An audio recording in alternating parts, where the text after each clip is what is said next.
Madam, আপনি আপনার স্বামীর বিরুদ্ধে ভোটে দাঁড়ালেন। প্রতিটা ঘরে ঘরে স্বামী স্ত্রীতে লড়াই চলছে, আর আমরা ভোটের ময়দানে করবো, তাতে কি? ম্যাডাম, এই মুহূর্তে আপনার স্বামীর সবচেয়ে বড় শত্রু আপনি। আপনারা কি রাতে এক ঘরে এক বিছানাতেই ঘুমান? ননসেন্স! বিছানায় শুয়ে যতক্ষণ জেগে থাকি দুজনের মুখ দুই দিকেই থাকে। ঘুমিয়ে গেলে গায়ের উপরে ঠ্যাং তুলে দেয়।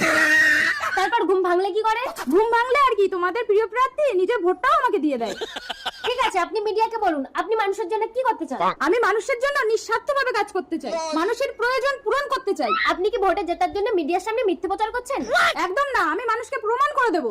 দিদি দিদি একটু শুনুন প্লিজ। रुको जरा। দিদি, তাহলে আমার প্রয়োজনটা আপনি পূরণ করুন। মিডিয়ার সামনে কথা দিয়েছি, বলুন আপনার কি চাই। আমার স্বামী চাই।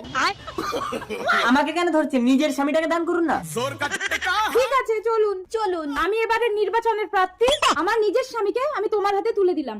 এবার বলো, তুমি আমাকে ভোট দেবে তো? তোমার স্বামী এখন আমার স্বামী, নিজের স্বামীকে ভোট না দিয়ে তোমাকে ভোট দেবো?